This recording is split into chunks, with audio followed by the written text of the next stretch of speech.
آج جو واقعہ میں آپ کو سنانے جا رہا ہوں نا، میں گارنٹی کے ساتھ کہتا ہوں کہ اتنا دل خراش، اتنا افسوسناک واقعہ آپ نے اپنی زندگی کے اندر نہیں سنا ہوگا، اور اس واقعے کو سننے کے بعد آپ کا انسانی رشتوں پر سے تو بھروسہ مکمل طور پر اٹھ جائے گا۔ اس ویڈیو کو اسکپ مت کیجیے گا، کیونکہ اس واقعے کے اندر ہر موڑ پر ایک ٹویسٹ آئے گا، اور اس ویڈیو کے آخر میں جو آپ کو پتا چلے گا نا اس واقعے کے بارے میں، وہ یقین جانیے آپ کو ہلا کے رکھ دے گا۔ جناب، واقعہ شروع کرتے ہیں۔ پاکستان کا صوبہ ہے پنجاب۔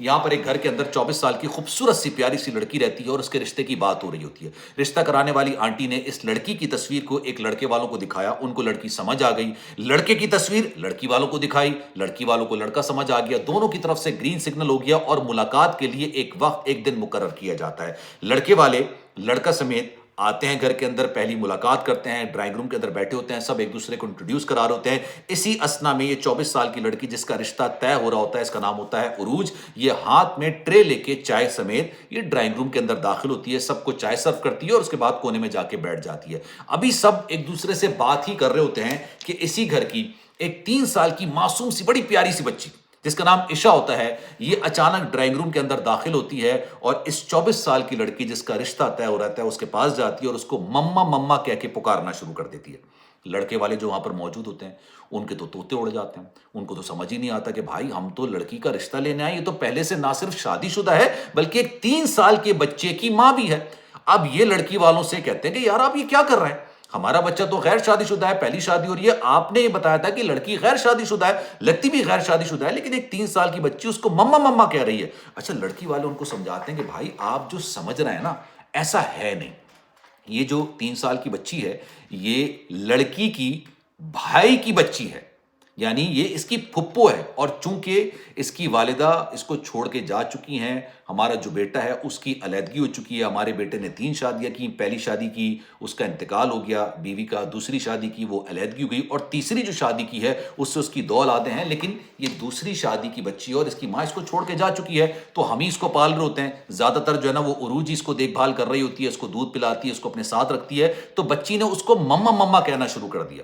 لڑکے والوں کو تسلی نہیں ہوتی، لڑکے والے اس بات کو نہیں مانتے، اور جناب وہ اٹھتے ہیں اور رشتے سے انکار کر کے چلے جاتے ہیں۔ رشتہ آلموسٹ طے ہوتے ہوتے ٹوٹ جاتا ہے، اور یہ پہلا واقعہ نہیں تھا۔ اسی طرح کے 2 اور رشتے، یعنی ٹوٹل 3 رشتے اس لڑکی کے بالکل اینڈ ٹائم پر آ کے اس 3 سال کی بچی کی وجہ سے ٹوٹ گئے۔ اب عروج پریشان ہوتی ہے، وہ کہتی ہے کہ بھائی میری شادی میں رکاوٹ، سب سے بڑی رکاوٹ یہ عشا 3 سال کی بچی ہے جو کہ میری بھائی کی بیٹی ہے۔ اچھا، بھائی جن کا نام احتشام ہوتا ہے وہ قطر گئے ہوئے ہوتے ہیں، ٹھیک ہے، قطر میں جا کے وہ روزگار تلاش کر رہے ہوتے ہیں، وہاں پر کام کر رہے ہوتے ہیں، محنت مزدوری کر رہے ہوتے ہیں، اپنے گھر والوں کا پیٹ پال رہے ہوتے ہیں۔ اب یہ عروج کو ڈپریشن شروع ہو جاتا ہے، پہلا رشتہ منا، دوسرا رشتہ منا، تیسرا رشتہ منا۔ اب یہ سوچتی ہے کہ بھائی جب تک یہ عشا ہے 3 سال کی لڑکی، تب تک میری شادی تو نہیں ہونی ہے۔ اچھا، اس واقعے کے جب یہ رشتے کا کینسل ہوا، اس واقعے کے 3 روز کے بعد اچانک 3 سال کی جو بچی ہوتی ہے عشا، یہ گھر سے لاپتہ ہو جاتی ہے،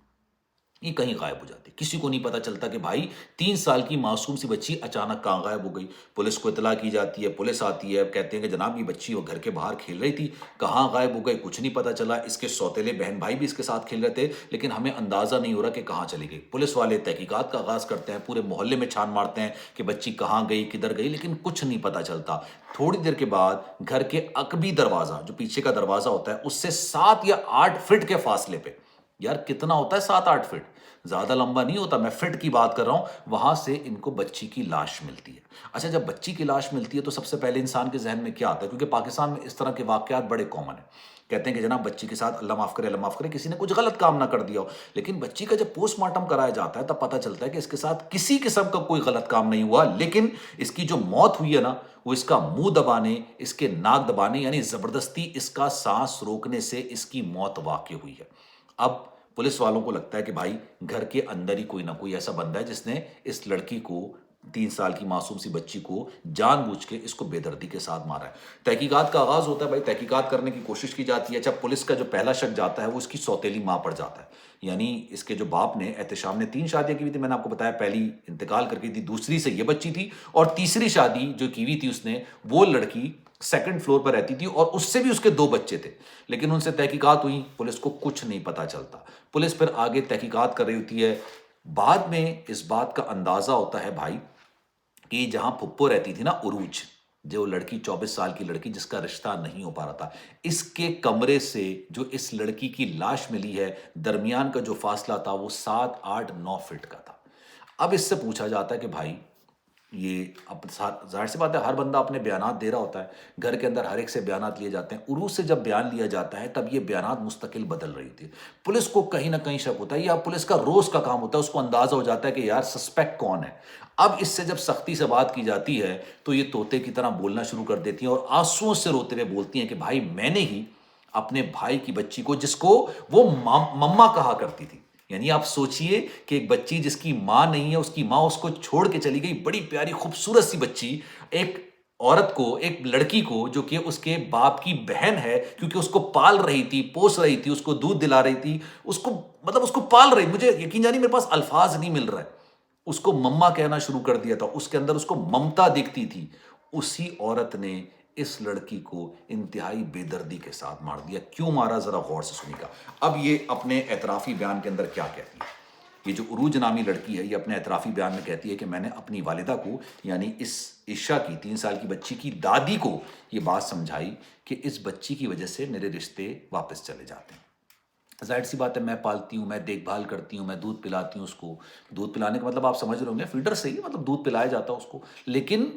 یہ بچی کی وجہ سے میری شادی نہیں ہو پا رہی ہے، میں ڈپریشن میں جا رہی ہوں، لوگ سمجھتے ہیں کہ میں پہلے سے شادی شدہ ہوں اور میری یہ بچی ہے، تو آپ ایک کام کریں کہ اس کو اس کی ماں کے پاس کچھ عرصے کے لیے بھیج دیجئے، جب میری شادی ہو جائے گی تب اس بچی کو آپ واپس بلا لیگا۔ دادی نے کہا نہیں، میں اپنی اس پوتی سے بے تحاشا محبت کرتی ہوں، بن ماں کی بچی ہے، اس کی ماں اس کو چھوڑ کے جا چکی ہے، اس کا باپ قطر کے اندر ہے، یہ اسی گھر کے اندر رہے گی۔ اب دادی کی بھی ضد، پھپھو کی بیچارگی ختم نہیں ہو رہی، کیونکہ ان کو لگ رہا ہے کہ یار یہ 3 سال کی بچی ان کی شادی میں سب سے بڑی رکاوٹ بنی ہوئی ہے۔ اب انہوں نے اس بات کا فیصلہ کیا کہ آخری جب ان کا رشتہ گیا، اور جو رشتہ ان کو بہت پسند آیا تھا، انہوں نے کہا کہ یار اب میں اس کو مزید برداشت نہیں کر سکتی، اور اس کے بعد یہ ان کو موت کے گھاٹ اتارتی ہیں، اور اس کے بعد ان کی لاش کو خود پھینک کے پولیس کو اطلاع کرنے پہنچ جاتی ہیں۔ ان کو یہ لگتا ہے کہ پولیس کو اطلاع کرنے والا پولیس کی سسپیکٹ لسٹ میں نہیں آتا ہے،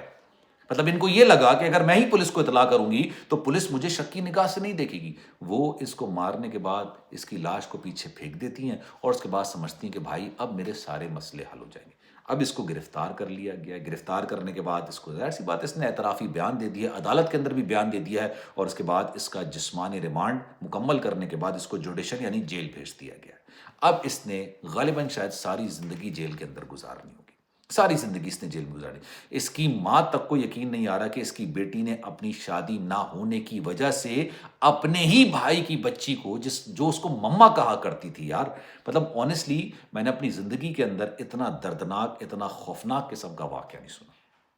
اور وہ بندہ جس کی یہ بیٹی تھی، اس کا نام احتشام تھا، قطر میں کام کر رہا ہوتا ہے وہ، ٹھیک ہے۔ اب اس کو پتہ چلے گا کہ بھائی اسی کی بیٹی کو اس کی بہن نے مار دیا، ایک طرف اس کی بیٹی اس دنیا سے چلی گئی، دوسری طرف اس کی جو بہن ہے نا وہ جیل چلی گئی، مطلب پورا کا پورا گھر تباہ و برباد ہو گیا، پورا گھر تباہ و برباد ہو گیا۔ جو اس کی تیسری بیوی تھی وہ 2nd فلور میں رہتی تھی، اس کے بھی 2 بچے تھے، لیکن کہتے ہیں نا کہ انسان جہالت جو ہے نا، ہم لوگ اکثر یہ بات کر رہے ہوتے ہیں کہ پاکستان کا سب سے بڑا جو مسئلہ ہے نا وہ غربت ہے، اگر غربت دور ہو جائے تو پاکستان کے 80-90% جو مسئلے ہیں نا وہ دور ہو جائیں گے، نہیں، میری نظر میں یہ غلط ہے۔ پاکستان کا سب سے بڑا مسئلہ جہالت ہے۔ پاکستان کے اندر لوگوں کو تعلیم نہیں دی جاتی ہے، لوگوں کے اندر شعور نہیں آتا، ان کا شعور اجاگر نہیں کیا جاتا ہے، ٹھیک ہے۔ جب تعلیم بھی کچھ لوگوں کو دے دی جاتی ہے، ان کے گھر کا براٹ اپ اتنا گندا ہوتا ہے، وہ وہی دقیانوسی سوچ لے کے چل رہے ہوتے ہیں، وہ ایک سسپیشس قسم کے معاملات کو لے کے اپنے ذہن کے اندر چل رہے ہوتے ہیں کہ یہ ہو گیا تو وہ ہو جائے گا، یہ ہو گیا تو وہ ہو جائے گا، اور اپنے ایمان کی کمزوری۔ اس لڑکی کو یہ لگا کہ یار میری اب کبھی شادی نہیں ہوگی کیونکہ یہ بچی ہے میرے پاس، یہ مجھے مما مما کہتی ہے، تو اس لیے کبھی میری زندگی میں شادی نہیں ہوگی۔ اس کا نہ اللہ پہ بھروسہ، ٹھیک ہے، نہ فیت اس کا کسی قسم کا، اس نے اتنا سنگین قدم اٹھا لیا، یہ بنا سوچے کہ یار کیا کہوں یار، میں نے آپ سے کہا تھا نا کہ یہ واقعہ آپ سنیں گے آپ کو لگے گا کہ یار انسانی جو رشتے ہوتے ہیں نا وہ سب بے معنی ہوتے ہیں، اور اس طرح کے ہزاروں قسم کے واقعات میرے پاس آ ہوتے ہیں۔ یہ پنجاب کا واقعہ ہے، 2-3 روز پہلے کا یہ واقعہ ہے، اور بڑا ہی دردناک، بڑا ہی افسوسناک واقعہ۔ اب آپ کی اس بارے میں کیا رائے ہے؟ میں چاہوں گا کہ کامنٹ سیکشن میں اپنی رائے کا اظہار ضرور کیجیے گا۔ سلمان مرزا کو دیجیے اجازت، زندگی رہی، صحت رہی، آپ کی دعائیں نہیں تو انشاءاللہ آپ سے پھر ملاقات ہوگی۔ جانے سے پہلے گزارش ہے، ویڈیو اچھی لگی ہے تو سلمان مرزا آفیشیل میرے یوٹیوب چینل کو سبسکرائب ضرور کیجیے گا، بیل آئیکن ضرور دبائیے گا۔ خیال رکھیے گا اپنا، اللہ حافظ۔